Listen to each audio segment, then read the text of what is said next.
ഇപ്പം അശ്വന്തൊക്കെ കീഴടങ്ങുന്ന ഒരാളാണെന്നൊരു ടോക്ക് വരുന്നു. അപ്പോൾ സ്വാഭാവികമായിട്ടും അതൊരു താപ്പാണ്. അവനെ ഭീഷണിപ്പെടുത്തി അതെ കഴിഞ്ഞാൽ അതെ അതെ അവൻ അതെ അതെ അതെ അങ്ങനെ ഒരുപാട് കൂടുതൽ പിന്നീട് വന്നിട്ടുണ്ടാവില്ല. ഉണ്ട് ഉണ്ട് ഉണ്ട് ഉണ്ട്.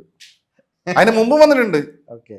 പക്ഷെ ഇതൊരു പുള്ളിയെ ഈ രീതിയിൽ ഭീഷണിപ്പെടുത്തി കഴിഞ്ഞാൽ നടക്കും. മാത്രമല്ല പുള്ളിക്ക് നല്ല അപ്രീഷിയേഷനും കിട്ടി. കാരണം വേറെ ആർക്കും സാധിക്കാത്ത കാര്യങ്ങൾ സാധിച്ചില്ല. അപ്പൊ ഇയാള് ഭയങ്കര ഡോണാണ്, അപ്പോൾ അതുകൊണ്ടൊക്കെ സാധിച്ചു എന്നുള്ള ഒരു ഇത് വരികയും ചെയ്തു. പിന്നീട് വന്ന ഭീഷണികളോടൊക്കെ എന്താണ് പ്രതികരണം ഉണ്ടായത്? പിന്നീട് ഒരുപാട് സിനിമ എപ്പോഴും വിളിക്കണ്ടാവും, സ്വാഭാവികമായിട്ടും മെസ്സേജ് ആയിട്ടുണ്ടാവും. അല്ല, ഞാൻ കോൾ എടുക്കലില്ല അധികം. ഞാൻ ഈ വീക്കെൻഡ്സിൽ കോൾസ് എടുക്കാറില്ല. പിന്നെ വല്ല ഡെലിവറി ഉണ്ടെങ്കിൽ കോൾ എടുക്കുമ്പോൾ മാറിപ്പോകുന്നുള്ളൂ. കാരണം നമുക്കറിയില്ലല്ലോ ഡെലിവറി ബോയാണ് വിളിക്കുന്നത് സിനിമാക്കാരാണെന്ന്. അല്ലാതെ ഞാൻ അൺനോൺ നമ്പേഴ്സ് കോൾസ് എടുക്കാറില്ല. വെറുതെ അങ്ങോട്ടും ഇങ്ങോട്ടും സംസാരിച്ച കാര്യമില്ലല്ലോ.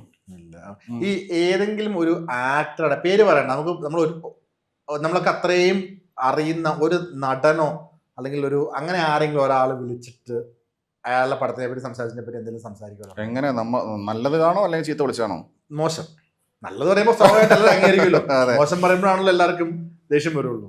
നടന്മാരും വിളിച്ചായിട്ട് ഞാൻ ഓർക്കുന്നില്ല. ഡയറക്ടേഴ്സും പ്രൊഡ്യൂസേഴ്സും പിന്നെ പ്രൊഡ്യൂസറെ താങ്ങുന്ന ആൾക്കാരും അങ്ങനത്തെ ആൾക്കാരൊക്കെ ഉള്ളൂ. നടന്മാരും വിളിച്ചില്ല. കാരണം അവർക്കൊരു ഇതുണ്ടാവില്ല, ഇത് പുറത്ത് വിട്ട് കഴിഞ്ഞാൽ നാണക്കേടല്ലേ. മറ്റവർക്ക് നാണക്കേടില്ലല്ലോ പ്രൊഡ്യൂസേഴ്സിന്. ഉണ്ണിക്ക് പറ്റിയ ഉണ്ണിക്ക് വൻ പണിയല്ലേ കിട്ടിയത്. ഉണ്ണി ഇമ്മച്ചുവറായിട്ട് അത് ഡീൽ ചെയ്തുകൊണ്ട് പ്രശ്നം വന്നില്ലേ. അതുപോലെ സീക്രട്ട് ഏജന്റ് അതിൽ മൂപ്പർക്ക് നല്ല റീച്ചും കിട്ടി. നടന്മാരും ഒരിക്കലും അങ്ങനെ നിൽക്കൂല. അവർ വേണേൽ വേറെ കൊണ്ട് വിളിപ്പിച്ചാലേ ഉള്ളൂ. എന്നെ വിളിച്ചിട്ടില്ല, ഒരു നടൻ വിളിച്ചില്ല. അല്ലാതെ താങ്ക്സ് പറയാൻ വേണ്ടി വിളിച്ചിട്ടുണ്ട്, ഇഷ്ടം പോലെ വിളിച്ചിട്ടുണ്ട്. ഞാൻ കണ്ടിട്ടുണ്ട്. ഇപ്പം അശ്വന്ത് ഒരു നല്ലത് പറഞ്ഞു കഴിഞ്ഞാൽ പിറ്റേ ദിവസം എല്ലാ പ്രൊമോഷൻ ഗ്രൂപ്പുകളിലും കാര്യങ്ങളിലും അശ്വന്തിന്റെ നല്ലത് പറയുന്നതിന്റെ പോയിന്റ് എടുത്ത് വെച്ചിട്ടായിരിക്കും ഫസ്റ്റ് ടീസർ വരുന്നത്. അതിന് അവർക്ക് തെറി കേൾക്കാറുണ്ട്. കാരണം അതിന്റെ തൊട്ട മുമ്പിലത്തെ സിനിമ മോശം പറഞ്ഞ ആൾക്കാർ തന്നെ നാണമില്ലേ ഇവന്റെ ഒക്കെ എടുത്തിട്ട് ഇടാൻ. പ്രത്യേകിച്ച് നടന്മാർക്ക് നല്ല തെറി കേൾക്കും. ഇവന്റെ ഒക്കെ ഇടാൻ നാണമില്ലേ മറ്റേ ഇല്ലേ. പക്ഷെ അത് കയറിയാത്ത ആൾക്കാർ ഇടാറുണ്ട്. അതായത് മോശം പറയുമ്പോൾ നമ്മൾ തെറി വിളിക്കും, നല്ലത് പറയുമ്പോൾ എടുത്തിട്ടും. അത് എന്റെ മാത്രമല്ല, ഒരുവിധം ഉണ്ണീന്റെ ഒക്കെ ഇടാറുണ്ട്. ഇത്രയും നമ്മളൊരു റിവ്യൂ ചെയ്യുന്നു, അതിന്റെ നമ്മൾ സ്വസ്ഥമായിട്ട് വീട്ടിൽ പോയിരിക്കണു. പിന്നീട് നടക്കുന്ന ഈ കോലാഹലമൊക്കെ എങ്ങനെ എൻജോയ് ചെയ്യുന്നു കണ്ടിട്ട് നോക്കൂ. ഈ കമന്റ്സ് ഒക്കെ വരുന്നു, ആളുകൾ പ്രസ് മീറ്റ് ചെയ്തിട്ട് അശ്വന്തോക്ക് ആരാണ് എന്നെ വെല്ലുവിളിക്കും, ഞാൻ അവനെ വെല്ലുവിളിക്കും, അവൻ എന്നെ ചിലപ്പം എന്താണ് താറടിച്ച് കാണിച്ചേക്കാം, പക്ഷെ എനിക്കത് പ്രശ്നമല്ല, അയാളാണെന്ന് പറയാൻ. ഇങ്ങനെ ഒരുപാട് നടന്മാരും ടെക്നീഷ്യന്മാരും ഒക്കെ ഇങ്ങനെ വെല്ലുവിളിക്കുന്നുണ്ട്. അപ്പം അന്നേരം ഒന്നും അശ്വന്ത് മറുപടി കൊടുക്കാൻ ഞാൻ കണ്ടിട്ടില്ല. ഈ ഒരു റിവ്യൂ പറയുന്നു സമാനമായിട്ട് വീട്ടിൽ നിന്നെല്ലാം കണ്ട് എൻജോയ് ചെയ്യണം. മറ്റേ ഈ സ്പൈഡർ സിനിമയിലെ സൂര്യ സൈക്കോ എൻജോയ് ചെയ്യണം. അല്ല, കയോസ് എനിക്ക് ഇഷ്ടമാണ്. പിന്നെ എന്താ വെച്ച് കഴിഞ്ഞാല് എന്റെ ലൈഫ് വീക്കെൻഡ്സിൽ ഒരു ലൈഫും വീക്ക് ഡേയ്സിൽ വേറെ ലൈഫാണ്. മനസ്സിലായില്ല. അതായത് വീക്കെൻഡ് ആകുമ്പോൾ ഞാൻ വേറെ മോഡലാണ്. ഞാൻ നേരത്തെ പറഞ്ഞു, നേരത്തെ ഉറങ്ങണം, റിവ്യൂസ് ചെയ്യണം, കുറച്ചും കൂടെ നമ്മൾ വർക്കഹോളിക്കായിട്ട് ചെയ്യേണ്ടി വരും. അപ്പോൾ ഒരു വീക്കിൽ ഇപ്പം ഞാനിപ്പോൾ ഒരു റിവ്യൂ ഇട്ട് ഇപ്പോൾ 2 വലിയ സിനിമ ഇറങ്ങിയെന്ന് വെച്ചോ. ഇപ്പം ഹൃദയപൂർവ്വം ലോകെ ഒരു ദിവസം ഇറങ്ങിയ സിനിമ. അപ്പം സ്വാഭാവികമായിട്ടും ലാലേട്ടൻ സിനിമയിൽ നമ്മൾ ആദ്യം കാണാം. അപ്പോൾ ഹൃദയപൂർവ്വം ഞാൻ വീഡിയോ ഇട്ട് ഞാൻ അതിൻ്റെ ആദ്യം വരുന്ന കമൻസ് നോക്കും. കാരണം നമുക്ക് ഒരു സപ്പോർട്ട് നമ്മൾ പറഞ്ഞതിന് അനുകൂലമായിട്ടാണോ ആൾക്കാർ ഇതിനെ വിലയിരുത്തുന്നത് അറിയാൻ വേണ്ടിയിട്ട് നോക്കും. ഒരു 100 കമൻസ് 200 കമൻസ് ഒക്കെ കഴിഞ്ഞാൽ പിന്നെ ഞാൻ നോക്കാറില്ല. പിന്നെ ഇത് അത്രയും കമൻസ് വരും. എൻ്റെ മിനിമം ഒരു വലിയ പടത്തിനൊക്കെ 1000, 2000, 3000, 4000 കമൻസ് ഒക്കെ വരും. എമ്പുരാനൊക്കെ എത്രയോ 10,000 കണക്കിന് 20,000 കണക്കിന് കമൻസ് ഉണ്ട്. അപ്പോൾ ഇതൊന്നും വായിക്കാൻ കഴിയില്ല. അപ്പോൾ ഞാൻ എങ്ങനെയാണെന്ന് വെച്ചാൽ എനിക്ക് ക്യൂരിയോസിറ്റി പോകുന്ന ഒരാളാണ്. ഞാൻ പോണ ഒരാളാണ്. ഓക്കെ. അതായത് എനിക്ക് ഒരു കാര്യത്തിന് ക്യൂരിയോസിറ്റി അധികം ലിങ്കർ ചെയ്ത് നിൽക്കില്ല. അപ്പം ഞാൻ ഹൃദയപൂർവ്വം ഇട്ട് അപ്പോൾ എനിക്ക് ക്യൂരിയോസിറ്റി ഉണ്ട്. അത് കഴിഞ്ഞ് ലോക കണ്ട് ഇട്ട് കഴിഞ്ഞാൽ പിന്നെ ഹൃദയപൂർവ്വത്തെ മൈൻഡ് ചെയ്യില്ല. പിന്നെ എൻ്റെ ക്യൂരിയോസിറ്റി ലോകയിലേക്ക്. അപ്പോൾ പിന്നെ ലോക നോക്കിക്കൊണ്ടിരിക്കും കുറേ സമയം.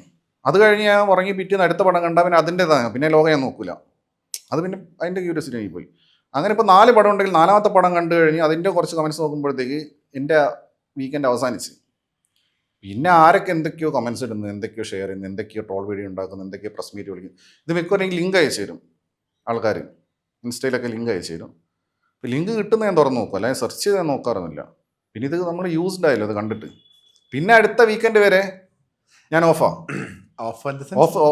ഡ്യൂട്ടിയാണ്. അതുപോലെ തന്നെ ഞാൻ ചില്ല് ചെയ്ത് ഞാനങ്ങനെ ഇരിക്കും. ഞാനിതൊന്നും നോക്കുന്നില്ല. നമ്മുടെ അടുത്ത 5 ദിവസം എന്തായിരിക്കും ചെയ്യുന്നത്? അല്ലാത്ത ദിവസം ഞാൻ പകല് ഉറങ്ങല, രാത്രി ഞാൻ ഉണർന്നിരിക്കുന്നത്. ഒന്നാമത്തേൽ ഇപ്പോൾ എൻ്റെ ഫുഡ് ഹാബിറ്റ് എങ്ങനെയാണ്, ഞാനിപ്പോൾ നിങ്ങളെ ആളെ ചോദിച്ചോ ഫുഡ് കഴിച്ചു, ഞാൻ പകൽ ഫുഡ് കഴിക്കാറില്ല അങ്ങനെ, ഞാൻ രാത്രി അധികം ഫുഡ് കഴിക്കുന്നത്. ഓ അങ്ങനെ അപ്പോൾ എൻ്റെ ഡേ ആരംഭിക്കുന്നത് ഈവനിങ്ങാണ്, 4 മണി 5 മണി. പകൽ ഉറക്കമായിരിക്കും. പണയം ഉറങ്ങുന്നത് രാവിലെയാണ്. അപ്പോൾ അധികവും ഞാൻ വൈകുന്നേരമാവും പിന്നെ എണീക്കാൻ. പിന്നെ എണീറ്റ് കഴിഞ്ഞാൽ പിന്നെ എന്താ ഫ്രഷ് ആവുക, ഫുഡ് കഴിക്കുക, പിന്നെ ഡ്രിങ്ക്സ് അടിക്കുക, എന്നിട്ട് ഇങ്ങനെ ഇരിക്കുക. ഞാൻ പുറത്തൊന്നും അങ്ങനെ പോകാറില്ല, പിന്നെ ഞാൻ ഫ്രണ്ട്സും ഇല്ല. പിന്നെ അങ്ങനെ ഒറ്റയ്ക്ക് ഇരിക്കാൻ ഇഷ്ടം. അത് ഞാൻ നേരത്തെ എനിക്ക് ഇഷ്ടം അത്. ഞാനത് എൻ്റെ ഒരു രീതി അങ്ങനെ, എൻ്റെ ക്യാരക്ടർ അങ്ങനെ. അപ്പോൾ ഇത് ഇങ്ങനെ റിപ്പീറ്റ് തന്നെ. അപ്പോൾ അതുകൊണ്ടാണ് ഞാൻ പറഞ്ഞത്. അപ്പോൾ അതുകൊണ്ട് എനിക്ക് പെട്ടെന്ന് വീക്കെൻഡിൽ ഷിഫ്റ്റ് ചെയ്യണ്ടേ, എൻ്റെ ബയോളജിക്കൽ ക്ലോക്ക് ഷിഫ്റ്റ് ആവണ്ടേ. അപ്പോൾ അങ്ങനെ അതുകൊണ്ട് പണി കിട്ടിയ സിനിമകളുണ്ട്, കുറേ സിനിമകൾ അങ്ങനെ ഉറങ്ങിപ്പോയിട്ട് കാണും. കഴിഞ്ഞ ആഴ്ച ഉറങ്ങിപ്പോയി, വലതുവശത്തെ കള്ളനെ ഉറങ്ങിപ്പോയി, 10 മണിന് ഷോ ഉറങ്ങിപ്പോയി. എന്നിട്ട് ഞാൻ ഉച്ചയ്ക്ക് ഉള്ള ഷോ കണ്ട്, അത് കണ്ട് ഞാൻ ആ തൊട്ട അടുത്ത് തന്നെ പ്രകമ്പനം കണ്ട്, ഇത് രാത്രി രണ്ടും കൂടെ ഒരുമിച്ച് റിവ്യൂ ഇട്ട്. അപ്പോൾ നിങ്ങൾ നേരത്തെ പറഞ്ഞാൽ ഞാൻ രാവിലെ കാണാത്തതുകൊണ്ട് എനിക്ക് റീച്ചിൻ്റെ പ്രശ്നമൊന്നുമില്ല. വലതുവശത്തെ കള്ള ഞാൻ രാവിലെ 10 മണിക്ക് കണ്ടിട്ടുണ്ടെങ്കിൽ ഞാനൊരു വൈകുന്നേരം 4 മണിയാകുമ്പോൾ ഇട്ടേനെ. ഇത് പ്രകമ്പനത്തിന് ഞാനൊരു 5 മണിക്ക് 6 മണിക്ക് പോയേനെ. പക്ഷെ ഇത് ഞാൻ കോൺസിക്യൂട്ടീവായിട്ട് വലതുവശത്തെ കള്ളനും കണ്ട് പ്രകമ്പനം കണ്ട് രണ്ടും ഒരുമിച്ച് ഷൂട്ട് ചെയ്ത് ഒരു ഷെട്ട് മാത്രം മാറിയാൽ മതിയല്ലോ, 2 വീഡിയോ ആയില്ലേ. എന്നിട്ട് രണ്ടും ഒരുമിച്ച് എഡിറ്റ് ചെയ്ത് വെച്ച് രണ്ടും പടപടയെന്ന് പറഞ്ഞിട്ട് ഒരു 11:30 മണി ഇട്ടെന്ന് തോന്നുന്നു. രണ്ടിനും വ്യൂ ഉണ്ട്. രണ്ടിനും വ്യൂ ഉണ്ട്. ആദ്യം ഇട്ടപ്പോൾ വലതുവശത്തെ കള്ളനായിരുന്നു. പ്രകമ്പനം പടത്തിന് അഭിപ്രായം വന്നുകൊണ്ട് റിവ്യൂവിനും റീച്ച് വലതുവശത്തെ കള്ളനെ പ്രകമ്പനത്തെ അതിനേക്കാൾ റീച്ചുണ്ട് ഇപ്പോൾ. റീച്ചുണ്ട്. അപ്പോൾ ഇതൊക്കെ അങ്ങനെ ഓരോ ദിവസത്തെ സംഭവിക്കുന്ന. ഇത് ഓർത്തിരിക്കാൻ എങ്ങനെ പറ്റും? 2 സിനിമയുടെ ഇത്രയും പോയിന്റ്സ്, ഇത്രയും കളിയാക്കാനുള്ള പോയിന്റ്സ് കണ്ടുപിടിക്കണം, പോസിറ്റീവും കണ്ടുപിടിക്കണം. High IQ. അത് കൊള്ളാം. ഇപ്പോൾ 2025 ഇറങ്ങി അശ്വന്ത് നല്ല അഭിപ്രായം പറഞ്ഞ 2 സിനിമകളായിരുന്നു. ഒന്ന് പൈങ്കിളിയും ഒന്ന് ബ്രൊമാൻസും. പൈങ്കിളി ഞാൻ കംപ്ലീറ്റ് ഫുള്ളി പോസിറ്റീവ് അല്ല, എന്നാലും നോർമലി ഒരു ആവറേജ് ഭയങ്കര ആവറേജ്. Romance heavy positive.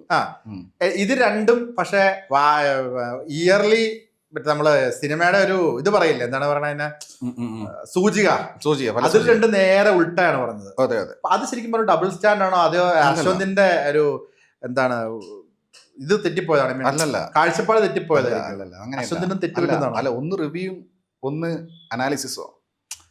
ഒന്ന് നമ്മൾ തിയേറ്ററിൽ വിജയിച്ചതും പൊട്ടിയായിട്ടുള്ള സിനിമകളുടെ ലിസ്റ്റാണ് പറയുന്നത്. അപ്പൊ ഞാൻ നല്ല റിവ്യൂ പറഞ്ഞ സിനിമ പൊട്ടി കാണുമല്ലോ. അപ്പൊ അത് പല സൂചിയെ പറയുമ്പോൾ അത് പൊട്ടി എന്നല്ലേ എനിക്ക് പറയാൻ പറ്റും. വിജയിച്ച സിനിമ എന്ന് പറയാൻ പറ്റില്ലല്ലോ. അപ്പൊ രണ്ടാ. അപ്പൊ അത് ഡബിൾ സ്റ്റാൻഡേർഡ് അല്ല. അത് ഞാൻ പല സൂചി പറഞ്ഞ ഫാക്ടോസാ പറയുന്നത്, മറ്റേത് എൻ്റെ അഭിപ്രായം പറയുന്നത്. അതാണ്. ഇപ്പൊ ഞാൻ ചോദിക്കട്ടെ, ഇപ്പം എല്ലാവരും ചോദിക്കുന്ന ഒരു കാര്യമാണ്, എല്ലാവർക്കും അഭിപ്രായം പറയാൻ റീസൺ ഉണ്ട്. പക്ഷെ അശ്വന്ത് അടച്ച് പറയുന്നു. ഇതിനെല്ലാത്തിനും ഒരു ഒറ്റ സൊല്യൂഷൻ വെക്കാൻ പാടില്ല, ഡിസ്ക്ലൈമർ വെക്കാൻ പാടില്ല. ഞാൻ പറയുന്നത് എൻ്റെ അഭിപ്രായമാണ്. പുകവലി ആരോഗ്യത്തിന് ഹാനികരം എഴുതി കാണിക്കുക, ഒരു സാധനം എഴുതി കാണിച്ചാൽ പിന്നെ ഇതിന് ഒരു സ്കോപ്പില്ലല്ലോ. ഞാൻ പറഞ്ഞിട്ടുണ്ട്, ഞാൻ എൻ്റെ അഭിപ്രായമാണ് പറഞ്ഞത്, നിങ്ങൾക്ക് നിങ്ങളുടെ അഭിപ്രായം. അങ്ങനെ ഒരു സാധനം വെച്ചാൽ ഇതിനൊക്കെ ഒരു ഉത്തരവായില്ലേ? അങ്ങനെ ചിന്തിച്ചിട്ടുണ്ട്. അല്ല, അത് അണ്ടർസ്റ്റുഡ് അല്ലേ ഓൾറെഡി. പക്ഷെ ആയിട്ടും ഇത് റിപ്പീറ്റഡ്ലി ഇങ്ങനെ ആൾക്കാർ പറഞ്ഞുകൊണ്ടിരിക്കുകയല്ലേ. ആൾക്കാർ പറയാം. നമ്മളിപ്പോൾ ഉണ്ണിയും ഷസാമൊക്കെ ഇങ്ങനെ പറയാറുണ്ട്. ഉണ്ണി അവസാനം പറയാറുണ്ട്, ഇത് എൻ്റെ അഭിപ്രായമാണ്, നിങ്ങൾ കമൻസ് കൂടെ നോക്കുക, എന്നിട്ട് നിങ്ങൾ ഡിസൈഡ് ചെയ്യുക, എല്ലാവരും സിനിമ കാണുക എന്ന് പറയും. അതൊരു പറയുന്ന ആളുകളുണ്ട്. ഞാനങ്ങനെ ഫോർമലായിട്ട് ചെയ്യുന്ന ആളല്ലല്ലോ. ഞാനങ്ങനെ ഒരു വാർണിംഗ് കൊടുക്കുക അല്ലെങ്കിൽ ഒരു ആൻറ്റിസിപ്പേറ്ററി ബെയിൽ എടുത്ത് പറയേണ്ട ആവശ്യമില്ലല്ലോ. അപ്പോൾ അതുകൊണ്ട് ഞാൻ അങ്ങനെ പറയുന്ന ആളല്ല.